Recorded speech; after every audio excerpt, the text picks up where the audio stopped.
이 시간 다 같이 말씀을 보시겠습니다. 사도행전 14장 22절 말씀, 본문은 14장 19절에서 28절인데 오늘 14장 22절 말씀만 합독을 하도록 하겠습니다. 사도행전 14장 22절 말씀입니다. 사도행전 14장 22절 말씀을 합독하겠습니다. 시작.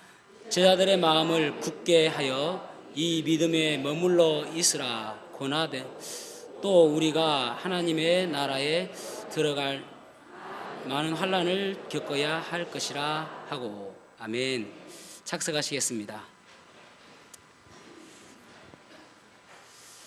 우리는 살아가면서 때로는 어려움을 만나기도 하고 고난을 만나기도 합니다.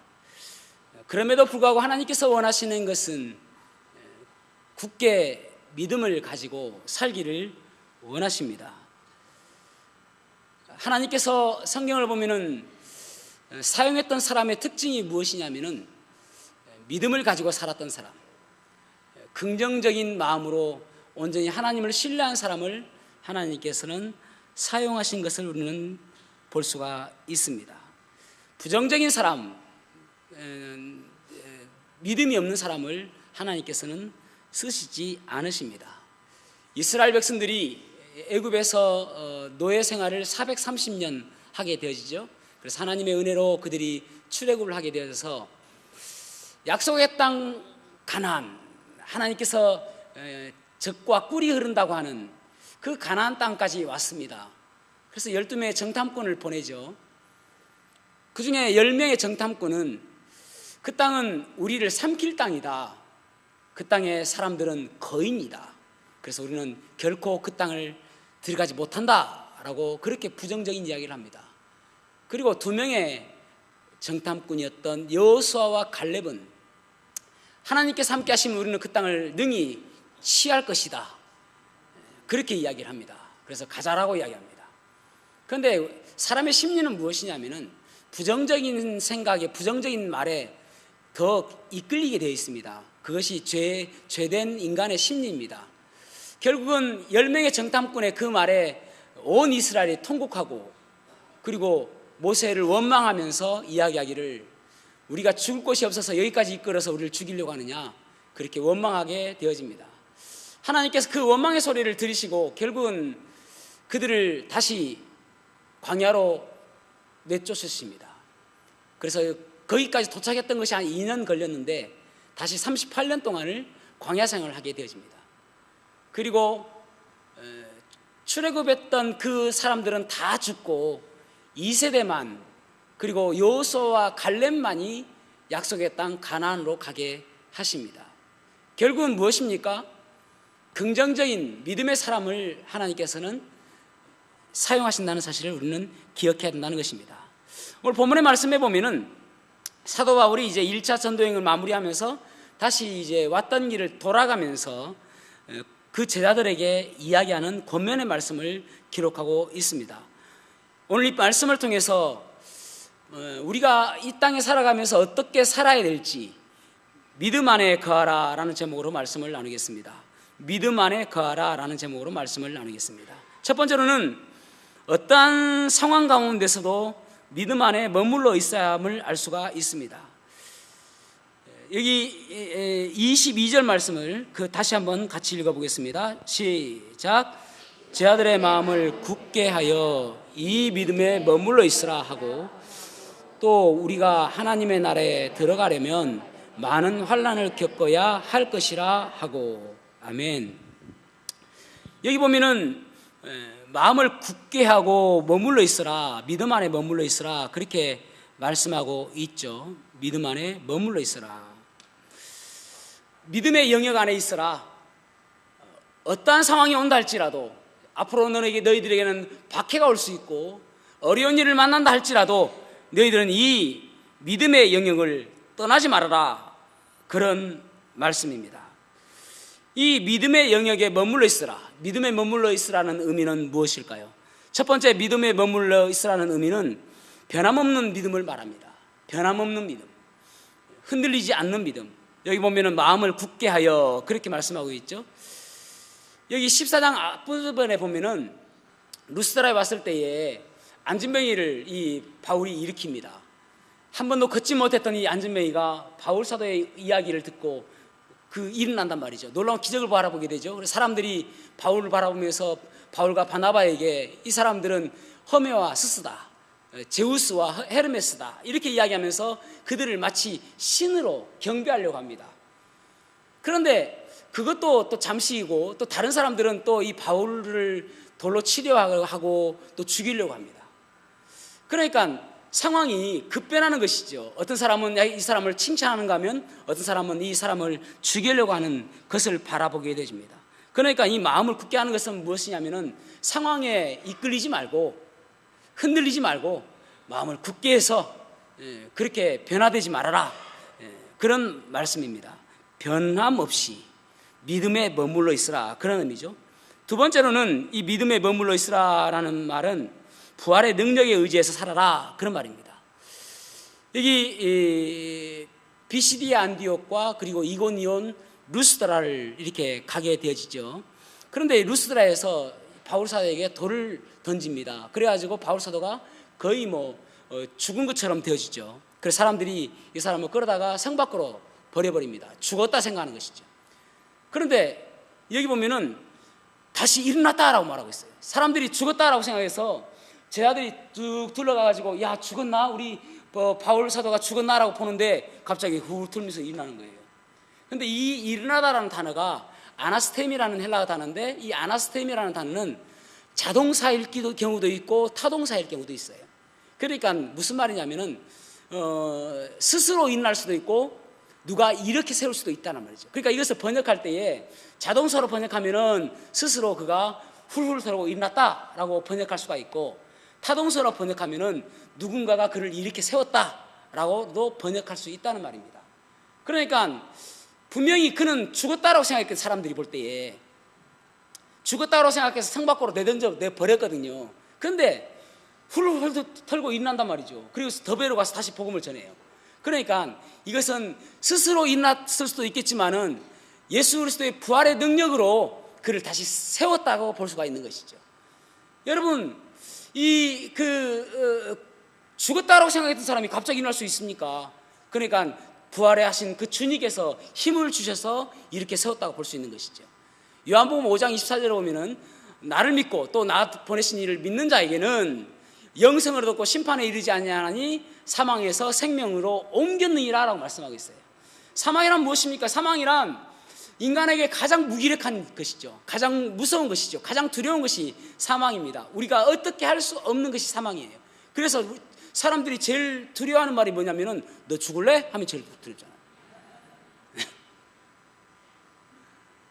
그래서 사망이 제일 두려운 거예요. 죽음이 제일 두려운 거예요. 그런데 제일 힘 있는 것이 무엇이냐면은 생명이죠. 근데 예수님은 이 사망을 다 물리치시고 새롭게 살아나시잖아요. 부활하신 주님이시지 않습니까? 그래서 사망과 같은 가장 절박한 상황도 예수님과 딱 붙들림 되어지니까, 예수님과 붙어지니까 생명으로 바뀌더란 말입니다.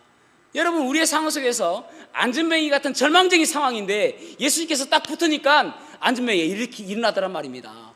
여러분, 소경이 아주 절망적이지 않습니까? 그런데 예수님께서 그 소경과 딱 붙으니까 소경이 눈을 뜨더란 말입니다. 나사로가 죽었는데 예수님께서 그 나사로 딱 붙으니까 살아나더란 말입니다.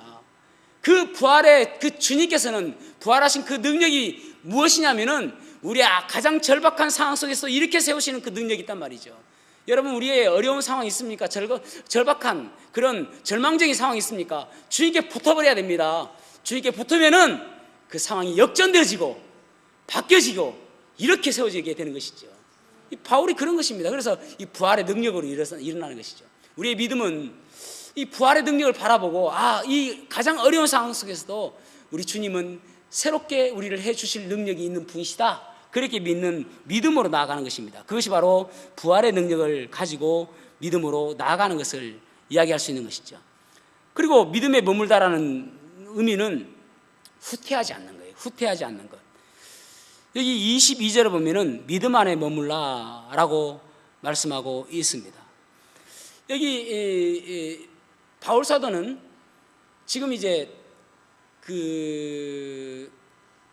어떻게 오고 있냐면은 처음에 이제 수리아 안디옥에서 출발하거든요. 그래서 이제 사이프러스라는 구브로 섬에 가가지고 거기서 복음을 전하고, 그리고 나서 그 섬에서 나와서 버가로 가가지고 버가에서 토로스 산맥을 넘어서 비시디 안디옥으로 합니다. 그래서 비시디 안디옥에서 이고니온 갔다가 이고니온에서 루스드라 갔다가 루스드라에서 돌에 맞고 죽을 뻔하다가 다시 일어났는데, 그러면 여러분 어떻게 하겠습니까? 아이, 나 안 해. 아니, 돌에 맞으면 아프거든요. 일어났다 하더라도 아프단 말이죠. 예. 저는 요즘에는 전에 안과에 가보니까 이 동공 확대하는데 주사를 놓으니까 이 망막에 주사를 놓는데 진짜 아파요. 그걸 가기 싫은 거예요, 다음에는. 그리고 안과에 가면은 진짜 힘든 게 빛으로 동공을 보거든요. 근데 그 빛이 너무 밝아가지고요. 빛이 고통스럽다는 것을 안과에 가보면 압니다. 아픈 거 싫어요. 돌에 맞으면 아프거든요. 안 맞아봐서 모르시죠? 근데 나나네 할 수 있는데 덥에 가가지고 복음 전하고요. 근데 덥에 바로 좀 더 가면은 다소가 있거든요. 바울의 고향. 다소에서 좀 내려가면은 수리아 안디옥이에요. 원래 수리아 안디옥에서 나왔으니까 다시 수리아 안디옥에 가는 게 목적이거든요. 그러면은 덥에 왔으니까 다소 갔다가 수리아 안디옥 가면 되잖아요. 그런데 이 바울 사도는 그렇게 가지 않고 다시 왔던 길로 돌아가는 거예요. 그러니까 덥에 갔다가 복음 전하고 다시 루스드라 갔다가 루스드라에서 이고니온 갔다가 이고니온에서 비시디 안디옥 갔다가 비시디 안디옥에서 토로스 산맥 넘어서 버가로 갔다가 그 다음에 거기서 수리아 안디옥으로 가는 거예요. 그러니까 이게 어떻게 그렇게 할 수 있냐는 것입니다. 뒤로 물러서지 않는 믿음이죠. 여러분, 우리들도 간혹 포기하고 싶을 때 있죠. 이제는 안 하고 싶을 때가 있잖아요. 기도를 아무리 해도 응답되지 않는 기도를 바라보면서 이제 그만하고 싶다 할 때가 있지 않습니까? 인디언 가운데 희한한 인디언이 있는데, 이 사람들은 자기들 자랑이 뭐냐면은 우리는 기우제만 드리면 비가 와예요.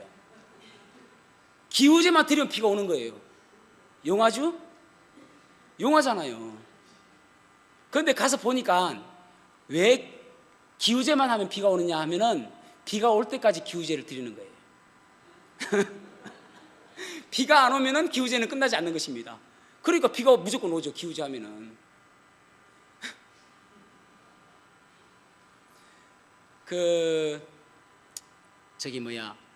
김재홍이라는 분이 계시는데요. 이분이 한국은행에 다니시고, 또 자기 아내는 고등학교 교사예요. 한국은행 다닐 정도면 꽤 인재죠. 그런데 결혼한 이후에 6개월 되었는데 베체트 그런 희귀병에 걸렸어요. 우리 교회도 그런 형제가 있는데 기도해 주시기 바랍니다. 더 진행되지 않도록. 베체트병에 걸린 거예요. 그래가지고 실명이 되었어요, 이분이. 그리고 나서 죽으려고 자살하려고 마음먹습니다.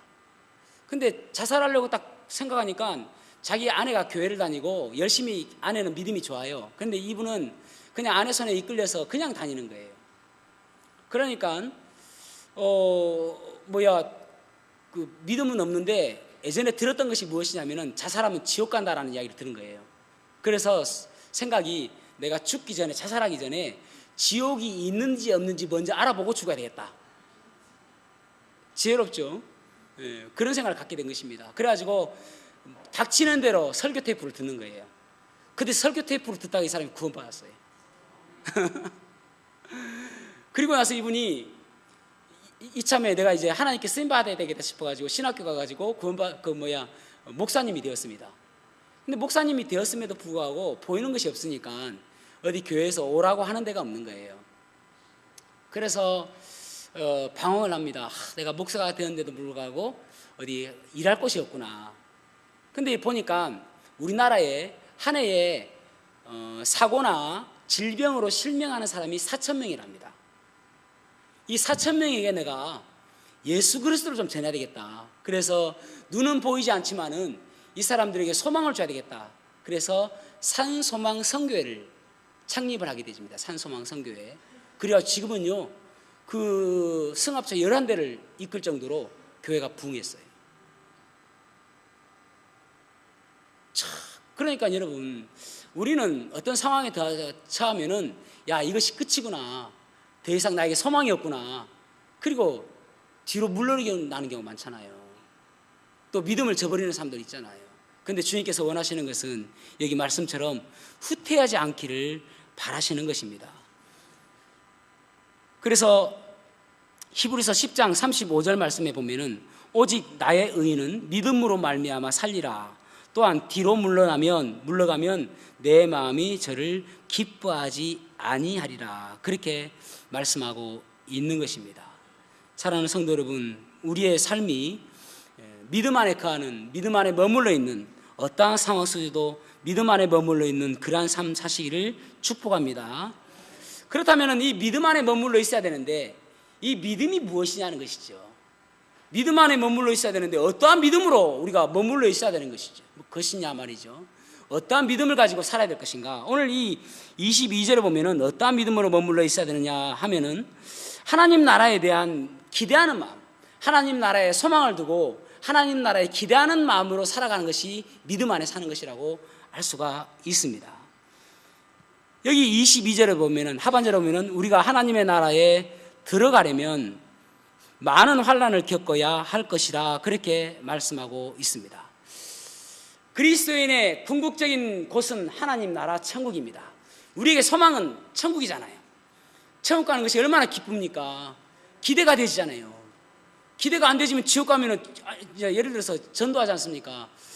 예수 믿고 천국 가세요 하면은요, 아이고 천국이 어디 있어요? 그래요. 그러면은 지옥 가세요 이러면은요 아주 기분 나빠합니다. 아니 없다며.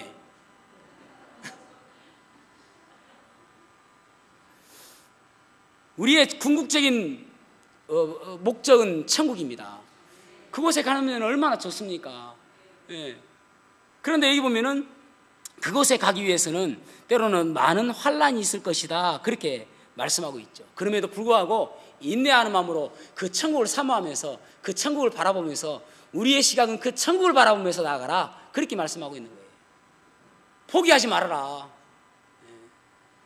그래서 여러분, 목적을 딱 바라보고 달려가야 되는 것이죠.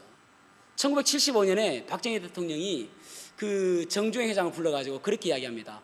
지금 5.1 파동이 일어나서, 석유 파동이 나가지고 우리나라가 무척 힘든데, 이때에 중동에는 지금 달러가 쌓여 있는 거예요. 석유가 귀하니까. 그래서 중동에 가서 건설을 좀 하고 오면 좋겠다. 그곳에서 우리에게 의뢰해 왔는데 우리나라가 좀 그것을 일을 하면 좋겠다. 그래서 20명을 먼저 가서 보낸 거예요. 그래서 갔다 와서 하는 이야기가, 그 사람들이 뭐라고 이야기하냐면은 그 땅은 건설할 수가 없는 땅입니다. 왜냐하면 너무 묻었고요. 두 번째로 물이 없습니다. 그래서 그 땅에서는 우리가 건축은 불가합니다 라고 이야기하더라는 것입니다. 그래서 당신이 가가지고 다시 한번 보고, 그리고 나서도 불가하다면 내가 포기하겠습니다. 한번 가서 보고 오시오 라고 하는 것입니다. 정주행 회장이 갔다 와가지고 이 박정희 대통령이 뭐라고 이야기하면은, 각하 참 하나님께서 우리를 도우셨습니다. 그 땅은 건축하기 너무너무 좋은 땅입니다.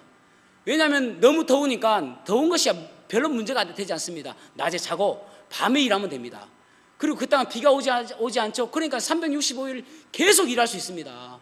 물이 없죠. 물은 우리나라로 이제 석유 그 유조선이 오지 않습니까? 그러면 석유를 다 붓고 그 유조선에 물을 가지고 가면 됩니다. 모래, 천지가 모래입니다. 이보다 좋은 땅이 어디 있습니까? 그렇게 이야기하더라는 것입니다. 그분이 하는 이야기가 많잖아요. 그분이 하는 이야기가 특별히 자네 해봤어? 자네 해봤냐? 해보고 하란 말이죠. 해보고 하란 말. 믿지 않는 사람도 이렇게 끈기와 또 포기하지 않는 마음이 있는데, 우리는 천국을 향한 믿음이 있잖아요. 천국을 향한 소망이 있잖아요. 그 소망으로 나아가라 그렇게 말씀하고 있는 것입니다. 로마서 17장 18절에 보면은 현재의 고난은 장차 우리에게 나타날 영광과 좋기 비교할 수 없도다 그렇게 말씀하고 있습니다. 천국은 우리가 영광과 좋게 비교할 수 없는, 이때까지 고난받은 것보다도 그 놀라운 영광이 있다라고 말씀하고 있죠. 저는 어렸을 때부터 교회를 다녔기 때문에 천국에 대해서 이야기를 참 많이 들었습니다. 천국 하면은 떠오르는 것이 황금길, 그 다음에 진주문, 그죠? 예. 그 다음에 각종 보석. 여러분, 천국은 그런 곳 아닙니다. 아니, 그런 것이 맞긴 한데, 그것이 중요한 것이 아니란 말이죠. 저는 보석 싫어합니다. 보석이 있어봤자 뭐합니까? 그것은 천국의 진정한 의미는 무엇이냐면은, 여러분, 오늘날 사람들이 상처 있고 사람들이 힘들어하는 이유가 무엇입니까? 지도자를 잘못 만났잖아요. 어떤 교회들은 지도자를 잘못 만나가지고 교회가 사람들에게 손가락질 당하고 잘못된 목사 때문에 교회가 그렇게 되어지지 않습니까? 지도자를 잘못 만난 것이거든요. 근데 천국은 무엇이냐면은 우리 주님께서 통치하시는 곳이에요. 그것이 기쁜 것입니다. 여러분, 천국의 보석 같은 그거 다 널리 지금 흙과 같은 것이 다 보석인데요. 그게 뭐가 중요합니까? 귀한 것도 아니라니까요. 그곳에 천국에는 그거까지 팔아먹을 것도 아니에요. 몰라, 이제 천국에서 좀 도매로 뛰어와가지고 세상에서 팔 수 있으면은 귀한 것이겠죠. 그러나 거기에는 천지백가리가 보석이란 말이죠. 뭐가 중요합니까? 그런데 그것은 하나님께서 다스리는 곳, 전능하신 하나님께서 다스리는 곳이기 때문에 기대가 되어지고 기쁨이 있는 것이죠. 실수가 없으신 그 주님께서 내 눈 주의 영광을 보내, 그 빛난 영광 온 세상 온 하늘 가득하게 있는 영광. 제가 우리 이제 하민이가 지난주 목요일 날 이때 했거든요. 논산 갔다가 오는데 와, 무슨 비가 그렇게 많이 옵니까? 근데 안개 때문에요, 앞비전은 잘 안 보일 정도로 거의 안 보여요. 척해요. 그런데 그것이 만약에 하나님의 영광 같으면 얼마나 좋습니까? 척한 모든 것들이 하나님의 영광이면 천국은 그런 곳이라니까요. 그래서 기대가 되는 것이죠. 사랑하는 성도 여러분, 참 우리가 누구의 통치받는다는 것이 얼마나 좋은지 모릅니다. 그래서 믿음이라는 것은 주목해서 들으셔야 됩니다. 믿음이란 왕싸움 하는 거예요. 왕싸움. 믿음이란 왕싸움 하는 것이다. 내 안에 왕이 누구인가 싸움하는 것이 믿음이라는 것이죠. 그래서 타락할 때는 항상 그 왕이 하나님이 아니라 다른 것이 위치하면 타락하게 되어집니다.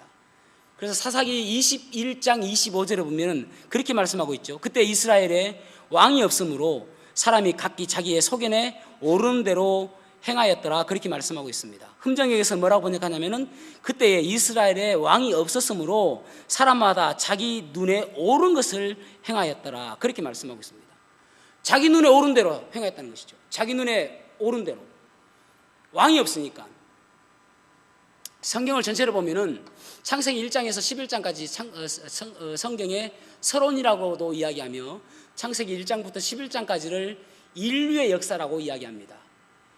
인류의 역사, 모든 인류의 역사가 창세기 1장에서 11장까지입니다. 12장부터 이제 말라기까지는 이스라엘의 역사입니다. 그리고 마태복음부터는 구원의 역사입니다.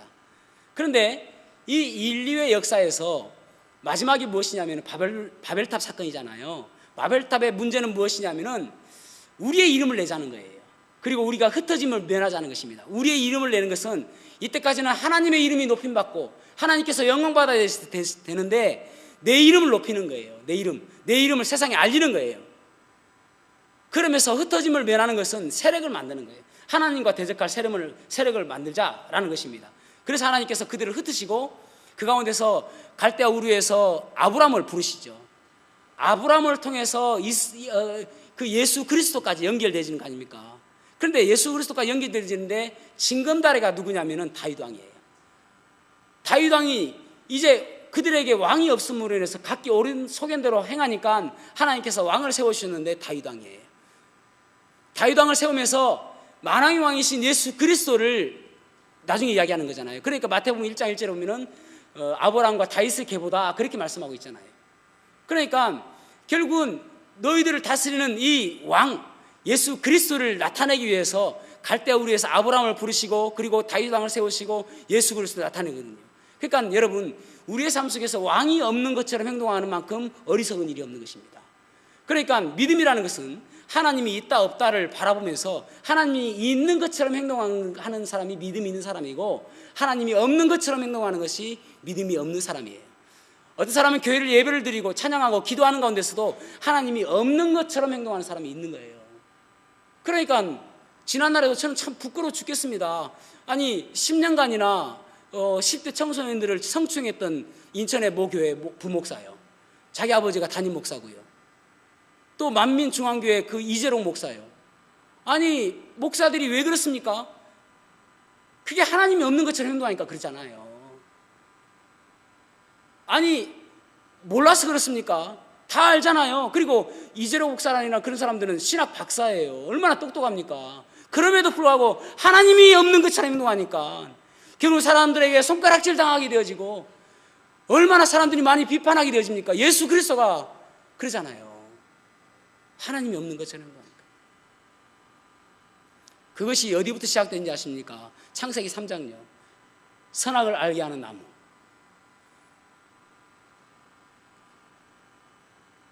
하나님께서 사람을 창조하시고 에덴 동산에 수많은 실과 수많은 과일 열매를 주시면서 마음껏 따먹으라고 이야기합니다. 그러면서 동산 중앙에 선악을 알게 하는 나무를 두십니다. 선악과를 만드신 게 아니에요. 선악과를 만들었다고 이야기하면은 하나님께서 악을 만드셨다라고 오해할 수가 있는 것입니다. 선악과를 만드신 것이 아니라 선악을 알게 하는 나무를 두신 것입니다. 그 나무가 무슨 열매인지는 아무도 모릅니다. 어떤 사람들은 사과라고 생각하는 사람도 있습니다. 스티븐 잡스가 사과라고 생각했죠. 그래서 애플의 심볼이 사과에 한 입 이렇게 비워먹은 거잖아요. 그것이 선악과입니다. 그러니까 그만큼 달콤하고 먹음직스럽고 보암직스럽고 탐스럽기까지 한 그런 제품을 만들어야 되겠다. 그래서 애플의 심볼이 선악과를 한 입 비워먹은. 여러분, 선악과를 아담과 하와가 한 입 비워 먹었을지 통째로 다 먹었을지는 모르겠습니다. 그게 중요한 게 아니에요. 하나님께서는 그 선악과를 두신 이유는 무엇이냐면은 하나님의 주권을 인정하며 살아라는 것입니다. 너는 피조물이고 내가 너를 다스리는 왕이다. 그것을 생각하며 살아라는 것입니다. 결국은 그것을 인정하지 못하고 내가 저것 따먹으면은 하나님과 똑같이 되어지고 나도 높은 위치까지 올라가겠구나 싶어서 따먹은 거 아닙니까? 그래서 be like God, 하나님처럼 될 것이라고 생각하고 따먹은 거예요. 그게 선악을 알게 하는 나무입니다. 결국은 그 따먹음으로 인해서, 그 조그마한 거 하나 따먹음으로 인해서 하나님의 그 주권을 무시하게 되어지고, 그것이 결국은 바벨론 사건까지 나아지며 소돔과 고모라까지 연결되어지며 사사기에 그 악한 일들이 나타나게 되어지며, 결국 계속하다 로마, 폼페이, 지금 현재까지 악한 일들이 그렇게 일어나고 있는 거 아니에요. 결국은 눈에 보이는 대로 살아가기 때문에 그렇습니다. 하나님이 없다라고 생각하고 살아가기 때문에 그렇습니다. 하나님이 계시다면 그렇게 못 살죠. 눈에 보이는 대로. 어떤 할아버지가요, 시골의 할아버지가 도시에 왔어요. 엘리베이터가 딱 있는 것입니다. 근데 깜짝 놀란 게, 금방 할머니가 들어왔는데 젊은 이쁜 처자가 딱 나오는 거예요. 와, 내 이럴 줄 알았으면 우리 와이프 데리고 오는 건데. 할머니가 나올 때도 있는데, 그죠? 여러분, 눈에 보이는 것만큼 어리석은 것이 없는 거예요. 눈에 보이는 대로 살아가면 그만큼 어리석은 것입니다. 하나님이 살아계시다고 믿고 하나님 바라보고 그렇게 살아가는 우리의 모습이 되어져야, 결국은 그것이 우리의 왕으로 모시는 모습이 되어져야 우리가 실수하지 않게 되어지는 것입니다. 신앙이란 그런 것입니다. 하나님을 바라보고 천국을 향해서 달려가며 하나님 뜻대로 살아가는 그런 모습이죠. 우리가 비록 땅에 산다 할지라도, 제가 좋아하는 찬양이 하늘소망이라는 찬양입니다. 나 지금은 비록 땅을 벗하며 살지라도 내 영혼 저 하늘을 디디며 사네. 주님 그 나라에 이를 때까지 순례의 걸음 멈추지 않으며 어떤 시련이 와도 나 두렵지 않네. 주와 함께 걷는 이 길에, 내가 가는 이 길에 주님과 함께 가는 것은 바로 그 앞에 있는 그 주님 바라보고 나가는 것이죠. 그럴 때 우리가 실수하지 않는 것입니다.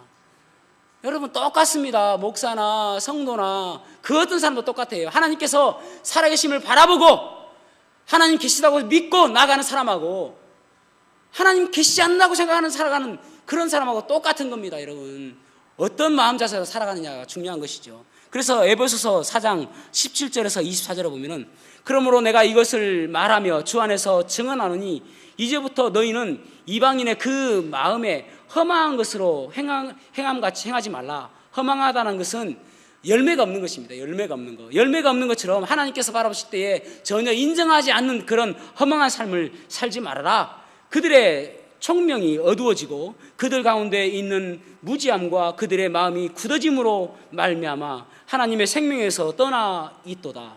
그들이 감각 없는 자가 되어 자신을 방탕에 방임하여 모든 더러운 것을 욕심으로 행하되, 행하다는 말은 열심을 다해서 온 힘을 다해서 행하는 거예요. 그러니까 방탕한 일을 열심을 다해서 행하고 있다는 것이죠. 사람들이 오직 너희는 그리스도를 그같이 배우지 아니하였느니라.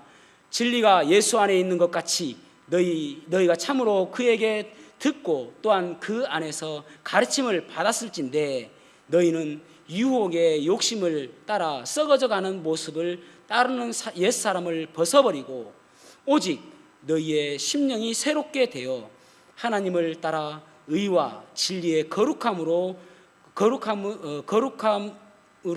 지으심을 받은 새 사람을 입으라. 그렇게 말씀하고 있는 것입니다. 사랑하는 성도 여러분, 우리의 삶 속에서 끊임없이 우리는 주님을 바라보고 주님과 동행하는 마음으로 살아야 됩니다. 그것이 천국을 사모하는 마음으로, 하나님 나라를 기대하는 마음으로 살아가는 것입니다. 오늘 하루 우리 하루하루의 발걸음이 그 주님 만날 날을 기대하며 살아가는 저와 여러분이 되기를 주님의 이름으로 축복합니다. 다시 기도하시겠습니다.